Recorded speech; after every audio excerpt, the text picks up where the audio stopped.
Hi folks, welcome back to the Model 3 Man channel.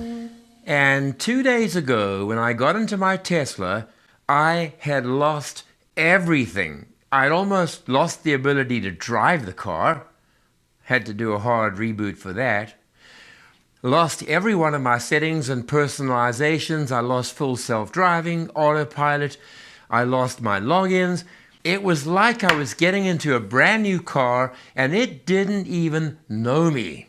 So in this video, I'm going to walk you through exactly what happened, how it happened to me, and if it happens to you, it'll help you not to panic, but to know exactly what to do to take charge and restore the car to what it was before, a friendly technological being that we love to drive. So here's exactly what happened. The day before, I'd gone all the way down to the American border, crossed into the state of Washington, got some mail from my mailbox, came back home, parked the car, all good. Then the next morning, I had a client, didn't build in a lot of extra time because, you just jump in and you drive. Excepting this morning, I got in and the screen was completely black. Blank, nothing. I put my foot in the brake, nothing happened. After about a minute and a half, the letter T came up in the center of the screen. It was rebooting itself. And there was a weird look to it because it wanted to take me on a tour of software version 11. And it was highlighting different areas of the screen. But when I looked up at the top, I noticed that in my profiles, there was no one. I wasn't there, Janine wasn't there, nobody was there. It was as if this was the first time I was driving the car. So I thought, well, look, let's just press the double wheels on the steering wheel, reboot the car, and try it again. Well, that didn't help. So I did press the wheels and hold the brake.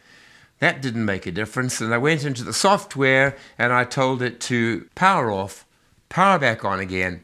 And I was very distressed because there was nothing. Now, it was true that I was now able to drive, but there was no autopilot, there was no FSD, that little gray steering wheel that we're all used to seeing, gone. My destinations, gone. No places under the recent tab when I tapped on navigate, nothing. All of my settings in autopilot, everything was gone. When you go into Netflix, well, it wouldn't let me in. I had to go back in and log in once again. Spotify, my familiar stalking ground, didn't recognize me. Later, when I went into all of the settings for autopilot and for navigation and for driving, nothing had been retained, excepting, oddly enough, the Wi-Fi. It still recognized my home Wi-Fi. It was still connected. I did not have to put in a password. Anyway, I didn't have time to do anything, visited the client, came back home, and began browsing on the internet to find out what could be done. Now, there were lots of people who suggested calling Tesla, calling the service department, asking them to try and restore the profile. Most people had not had a lot of success with that. And here's what it basically amounts to. Prepare yourself just to set up your profile and your settings and your preferences all over again. It's actually quite a good thing to do because it cleans out a lot of settings that you forgot were there, resets things perhaps in the way that you've now become accustomed to driving. The first thing that I did was I acknowledged that I was not going to get my old profile back again. I started off by creating a new driving profile, at which, of course, yes, I had to reset the mirrors on the side. I had to set the steering wheel, the height, and the distance that it projects. And then Janine wasn't there, but I created a new profile for Janine, which when she drives next time, maybe never, I'm kidding. I love it when she does drive, but normally I'm in the driving seat. Simple fact. So she has to set up her profile and do the mirrors and do the steering wheel and the seat positions. Of course, that's a big thing, getting the position of your seat. I had to do that all over again.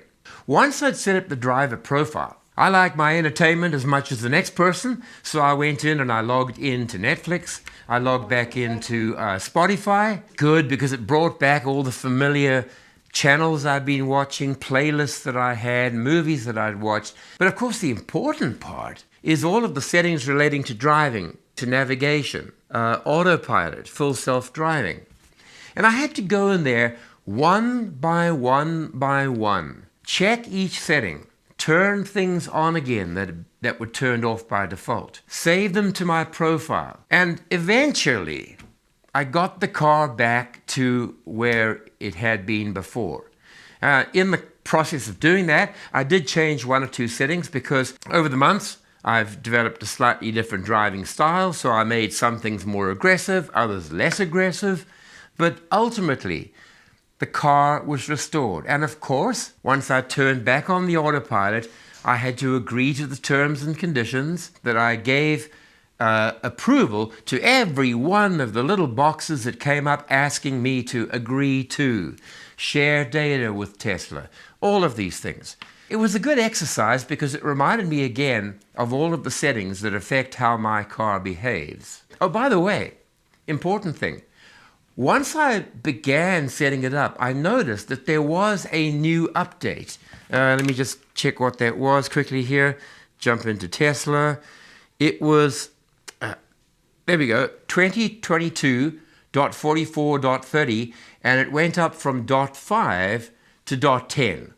So I got that new, more bug-free version, and the crash was just a thing of the past. So if it happens to you, do not panic. Check whether there's an update waiting. Perform that update first. And by the way, performing the update did not restore my profile and my settings. I still had to work through everything that I've just described in this video. But once you've done that, your car will be back the way that you had it before, and things will be familiar and friendly once again. So don't panic. Just slowly and carefully reset it up again. Thanks once again for watching. We'll be back again with a new episode on Tesla's levels of autonomy. Scam or subterfuge? If you've not subscribed, please go down, hit the subscribe button, hit notify, so that all of the episodes that I record will be in your inbox and you'll be notified. Cheers for now.